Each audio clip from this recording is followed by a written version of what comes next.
lecture terms. In the previous lecture, we talked about the rise of industrialization.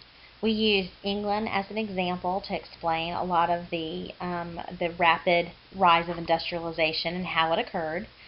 And we also talked a great deal about how industrialization is a natural byproduct of the Enlightenment age.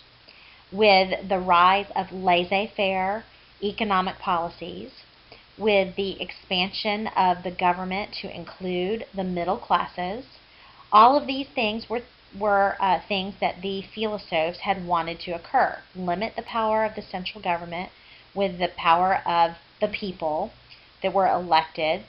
But ultimately, we see when the age of reason was also applied to industry, how it can, yes, lead to the growth of industry and more products available, which causes prices to go down, but it also can lead to some problems for those who are creating the goods in the factory system.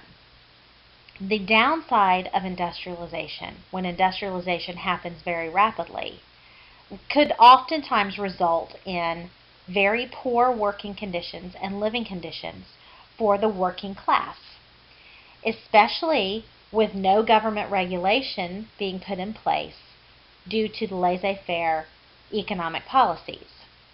The middle class are the ones who are now participating in government, so the middle class are going to make sure that they pass laws that promote laissez-faire, which ultimately helps them, benefit them and others like them. Over time, there were a number of intellectuals who saw the real problem with this and wanted to come up with a way to promote the needs of the poor. These intellectuals eventually became known as socialists because the idea was to improve the social predicament of the lower classes in society. The socialists saw capitalism and the growth of capitalism ultimately as a bad thing. And ultimately, in a nutshell, the socialists wanted a destruction or at least a major alteration of the capitalist system. There are different kinds of socialists, however, that we see evolve during this process, this new political and economic ism known as socialism. The earliest of the socialists become known historically as the utopian socialists. And there are many, but I have a couple here that I'm going to use as examples. The utopian socialists, like all socialists, wanted to make sure that the working class poor got a larger piece of the pie from the fruits of their labor, if you will. But they believed that through the capitalist system, as it was, that would never happen, because ultimately the capitalist system benefited the upper middle class factory owners by its very nature. And politically, of course, we know laissez-faire economic policies help to promote that as well. So the utopian socialists wanted to totally renovate society, the industrial society, to promote the needs of the working class rather than just to the benefit of the upper middle class factory owners. Two individuals I have mentioned here. One of them was from France. His name was Charles Fourier. He dies in 1837, so he's really doing most of his writing in the early 1800s. He came up with the notion of creating an industrial community, a commune, if you will, known as a phalanstery. And ultimately, he argued that if the government enforced the factory owners to promote the wellness and the happiness of the workers, that ultimately they would be more profitable. The factories themselves would be more profitable. The problem was, with laissez-faire economic policies, the government could not force the factory owners to do that. Charles Fourier wanted to convince factory owners that this was the best way to do things. A happy worker is a more productive worker.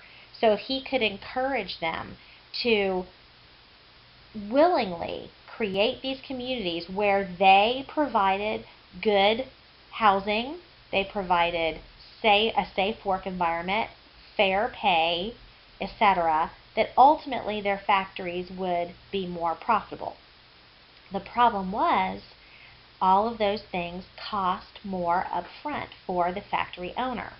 Convincing a factory owner that this investment would pay off in the long run was a tough sell. The philanthropy idea fell primarily on deaf ears to many of the factory owners in Charles Fourier's time. Another utopian socialist, however, who lived in Scotland, Robert Owen, tries to pick up on this idea that Charles Fourier had with a philanthropy and tries to prove that it could work. Robert Owen developed a philanthropy type community where he, as the factory owner, provided for education, child care, fair wages. He made sure that the factories were safe, that he built them with proper ventilation, with safety in mind. And all of this did promote the happiness and the wellness of his workers. It cost him a great amount of money, and he was not able to turn a profit for many years. But eventually he does. This happened in New Lanark, Scotland. He thought that he proved that this could work in New Lanark, Scotland, so it could work in other places as well. But it would require the factory owners to know that they might not make a profit for many years. And many of those factory owners thought, I will go broke before I make a profit in this way. I can't afford to do this. Robert Owen tried to encourage this by showing that it could work in other places, not just in New Lanark. So he tried to duplicate the process in a place in Indiana, in the United States, and it completely failed. So ultimately, that sullies the reputation of Robert Owen. And even though New Lanark was profitable, it was seen more as a fluke than something that could really work in the long run. The early socialists, as I mentioned before, are often referred to as utopian socialists because they believed in a kind of utopia where the good of the worker was recognized as being important, and ultimately they wanted to try to change the capitalist system in that way. They were called utopian socialists by later socialists because it was seen that their ideals were too utopian, too pie in the sky, and that is why ultimately they failed and they didn't work. Some of the later socialists that referred to these early ideas as utopian were people like Karl Marx and Friedrich Engels. Karl Marx will eventually become the new standard bearer for socialism by the mid-19th century. What we will refer to as scientific socialism, which is also known as Marxism or communism, is what will develop. It happens when Karl Marx from Germany goes to England and sees firsthand what is going on in the factory system, the downside of industrialization in England. And he eventually partners with a British socialist named Friedrich Engels.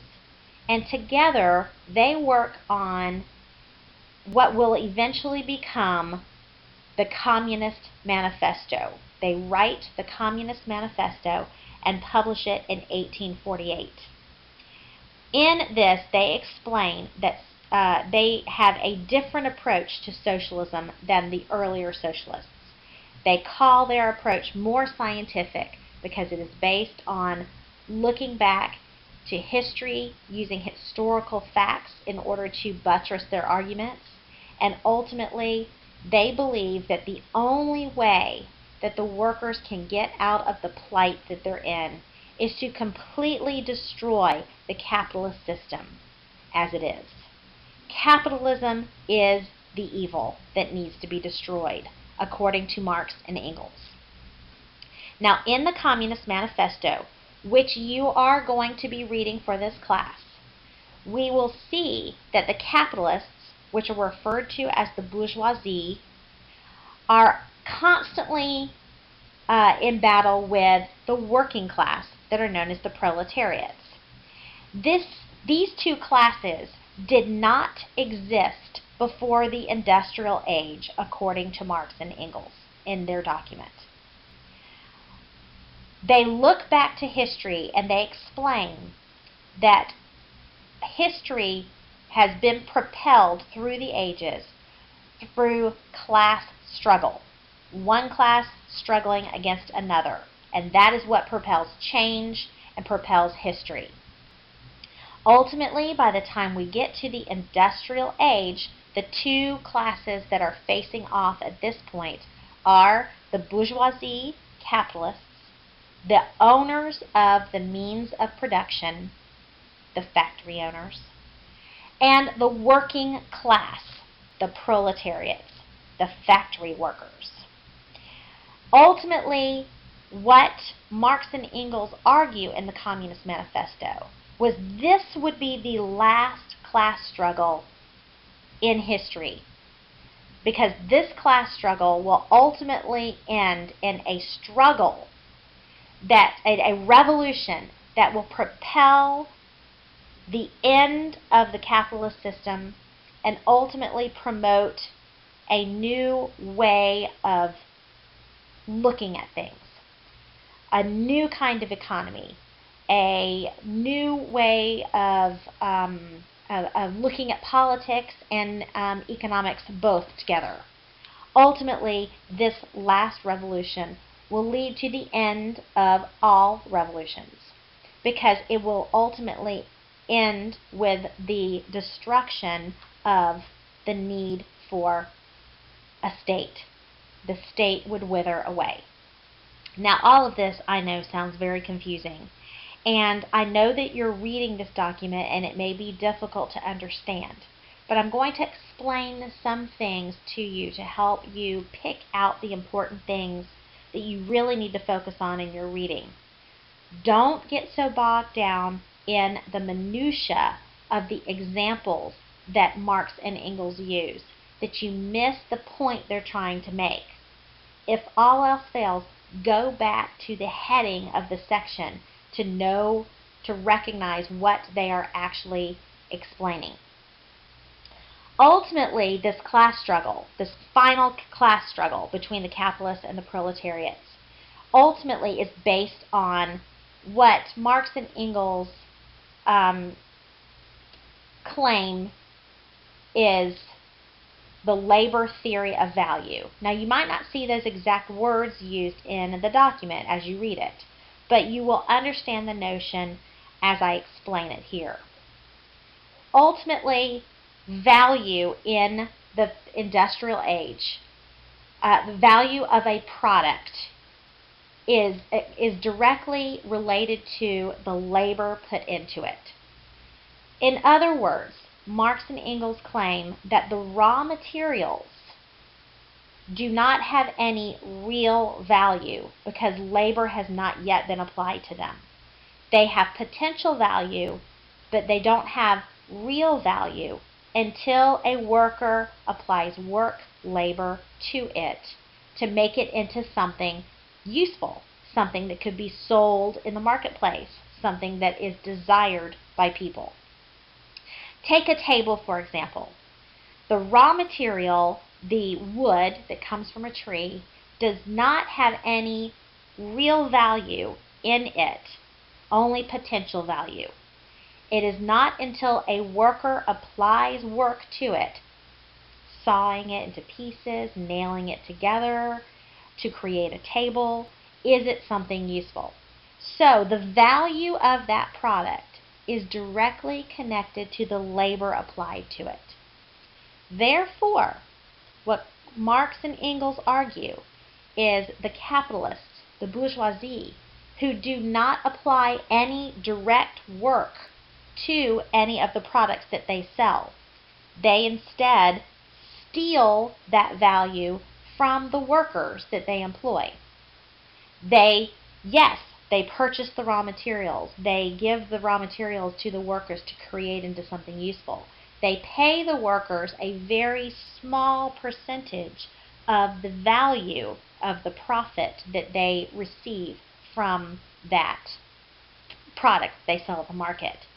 The capitalist keeps the majority of that profit, which means he ultimately, since the work creates the profit, he steals the profits ultimately from the worker.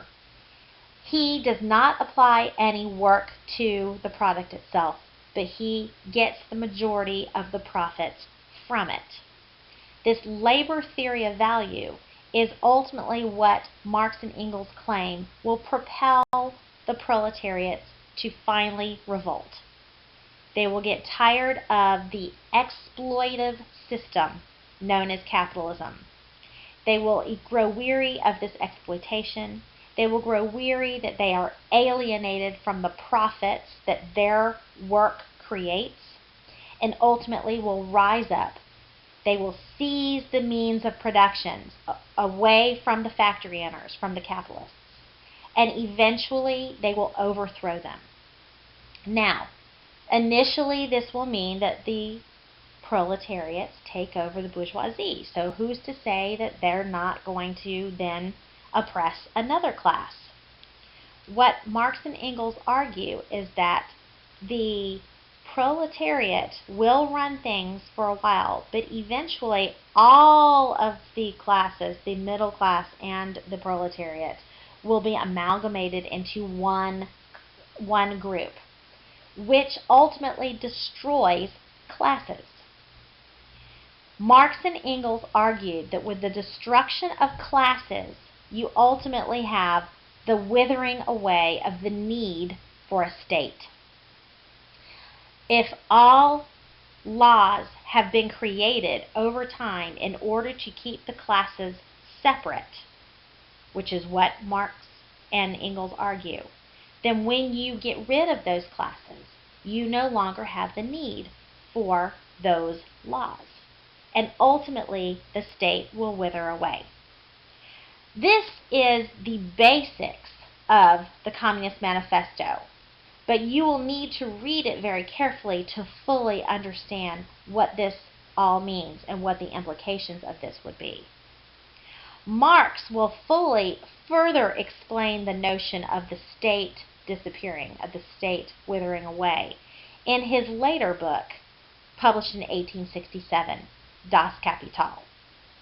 Ultimately, what we need to note is that a true Marxist revolution, where the working class rises up, where they seize the means of production, where they amalgamate all classes, where we have the destruction of the classes, creating a class-less society, and that causes the state to wither away.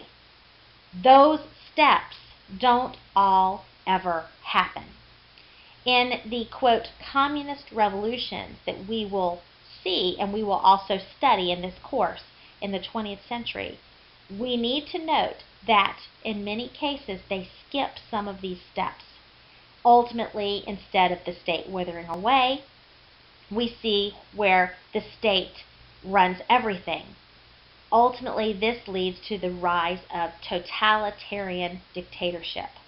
And we'll talk more about that as we move forward.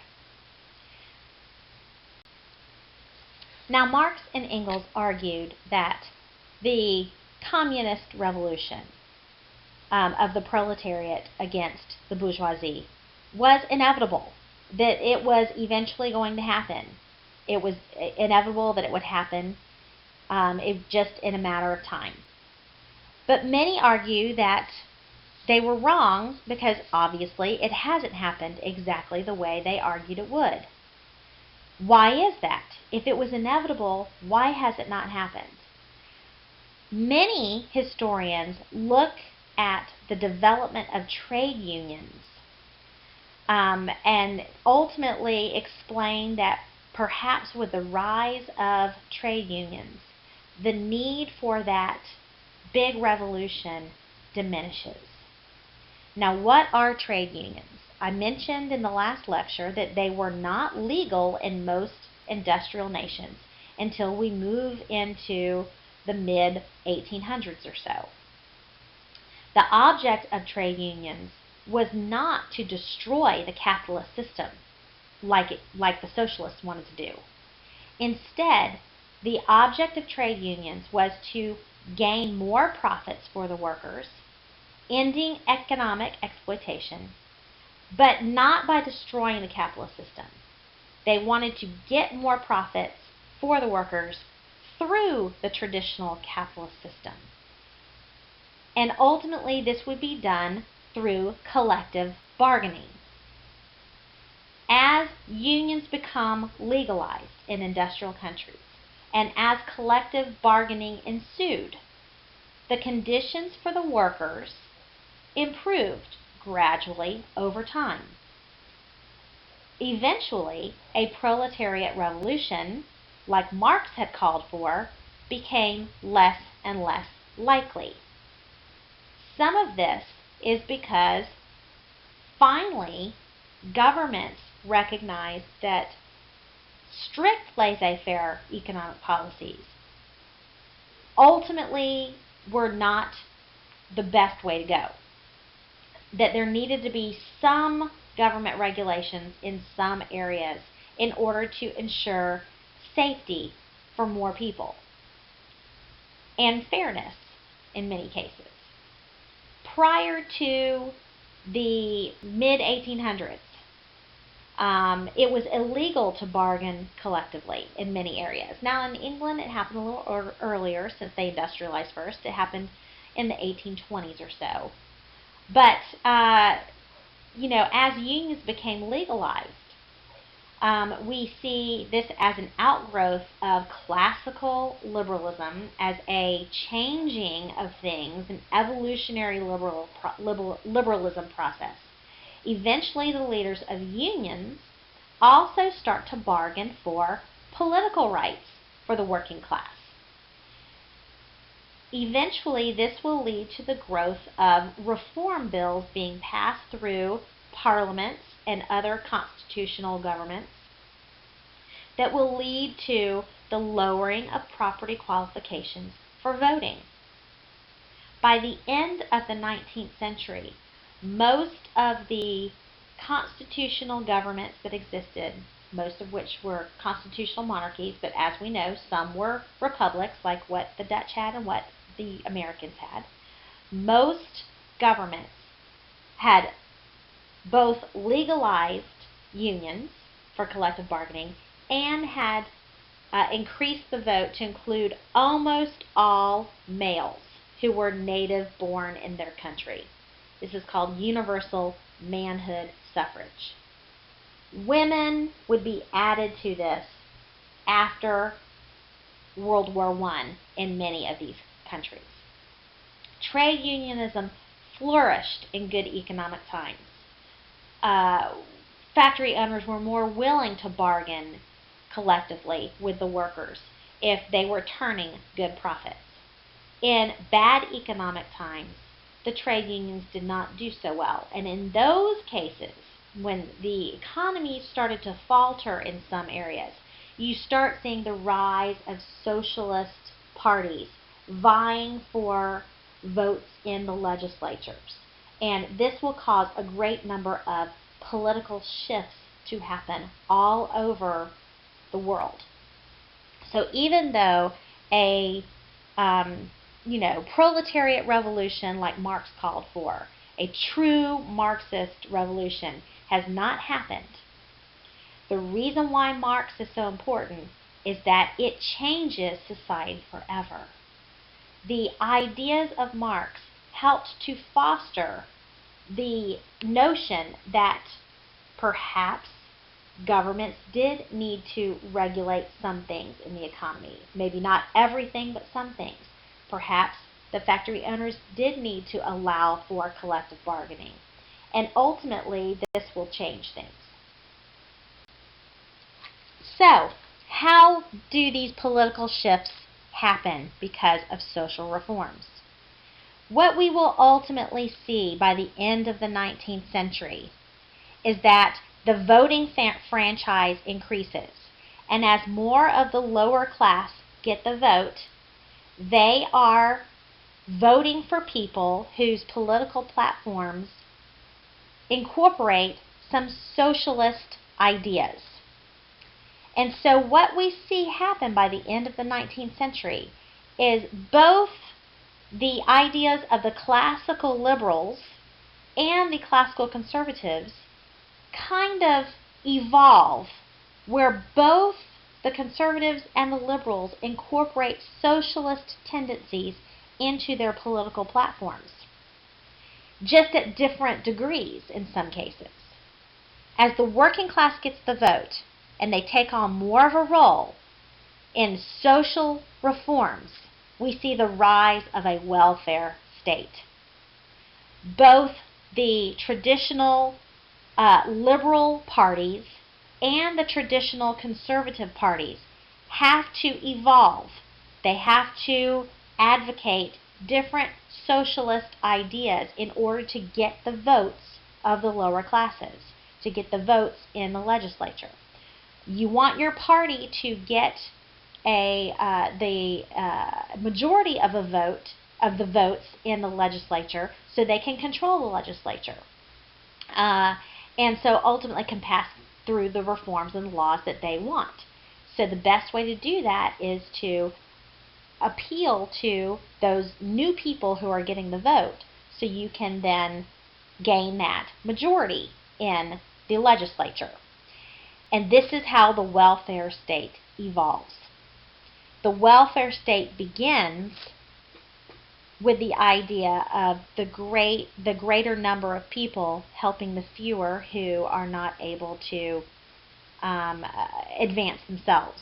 The idea being that they would eventually, with this helping hand, be able to move into the other category of the people pulling the cart, as you see in the illustration here. They would not stay on the cart forever. They would eventually use this as a helping hand to move to the other side to help others. But ultimately, what we will see happen throughout the 20th century is the growth of the welfare state, where more and more people hop on the cart and stay there. And more people ultimately demand that the governments give them things without them having to work for them in some cases. What we will see, however, is that because these lower classes, these working class folks, are getting the vote, they are using that vote to get the reforms that they want in the government. So, even if a true Marxist socialist revolution never occurred, even if it didn't occur, ultimately the notions of socialism change society forever, change politics forever. We have the collapse of classical liberalism based on the idea of shrinking the power of the central government and balancing it with the power of a legislature that is representative of the people. Instead, we have the government growing and growing and growing, and that government ultimately takes on a larger role in bringing about social reforms for the people. Ultimately, we have the collapse of traditional classical liberalism and traditional classical conservatism that we talked about in an earlier lecture. And instead, both liberals and conservatives become more socialist. in Western nations as the 20th century approaches. This picture that I saw on Newsweek about 10 years ago, I think says it all. We are all socialists now. We are all, whether we consider ourselves liberal or conservative, we all have a certain degree of socialism within our political ideologies.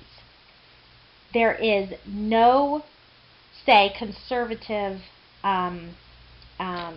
politician who would argue that there shouldn't be emergency exits in buildings to guarantee safety or building codes. They would never go so far as to advocate absolute laissez-faire economic policies. There is no liberal that would advocate that either. So what I'm saying is all liberals and conservatives become more and more socialist as the franchise increases, as the vote increases. And the result is the growth of the social welfare state. That is why Marx is so important. Politics will change forever. The birth of socialism eventually will lead to the evolution of the welfare state. Thank you.